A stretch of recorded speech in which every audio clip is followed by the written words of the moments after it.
ঘটনাটো হৈছে আজি পশ্চিম জেংৰাংপাৰাত এই নামঘৰৰ চৌহদটো নাছিল, উদং হৈ আছিল।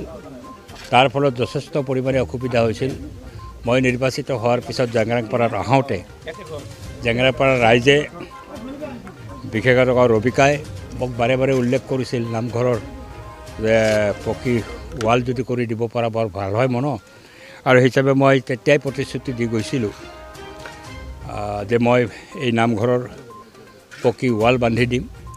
আৰু এইবাৰত 3 লাখ টকা মই ধাৰ্য কৰিছোঁ, তাৰে 2,25,000 টকা তেওঁলোকে ফাৰ্ষ্ট ইনষ্টলমেণ্ট আনিছে, কাম আৰম্ভ কৰিছে। আশা ৰাখিছোঁ অনতিপলমে কাম শেষ কৰি ছেকেণ্ড ইনষ্টলমেণ্ট আনিব।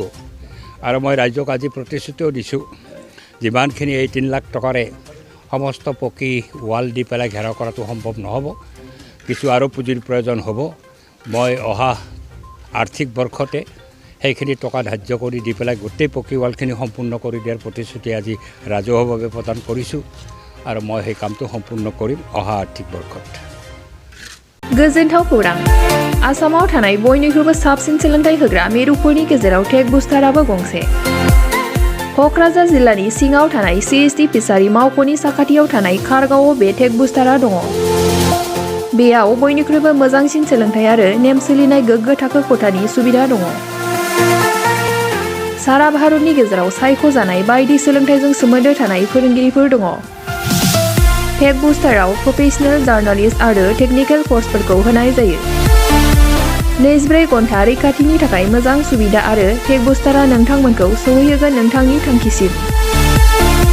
टेक बुस्टारा नोंथांनि सिमांखौ जाफुंसारनांगौनि थाखाय गांल' नङा, साहस आरो गोहोबो होगोन।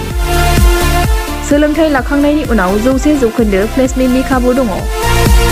सोलोंनो गोसो गुदुं बिथांमोना 9395695095 जानबुं नाम्बाराव जगाजग खालामनो हागोन। गोजोनथाव खौरां गोसो गुदुं फरायसा एबा सुबुंफोरनि थाखाय टारगेट कोचिं इनस्टिट्यूटआ बेसेन गोसा सुबिदा लानानै फैदों। जायफोर बिथांमोना banking, railway, SSC, insurance, defence, Assam police बायदि आनजादनि थाखाय साखाफारा जानो मोजां खाबु मोनाखै, बैसोर बायदि फरायसा एबा सुबुंफोरनि थाखाय मोनसे मोजां खाबु सफैदों। बरपेटा रोड विशाल मेगा मार्टनि साखाथियाव थानाय आमतलाव बे टारगेट कोचिं इनस्टिट्यूटखौ खुलिनाय जादों। आथिखालनि साख्रि मोनै आरो बेकार जेंनाखौ नोजोर होनानै बे टारगेट कोचिं इनस्टिट्यूटआ सोलोंसाफोरखौ गोबां गियान होनो थाखाय राहा लादों। बे टारगेट कोचिं इनस्टिट्यूटआव सोलोंथाइ होनो लानाय आयदाफोरा जाबाय banking, railway, SSC, insurance, defence आरो आसाम पुलिस।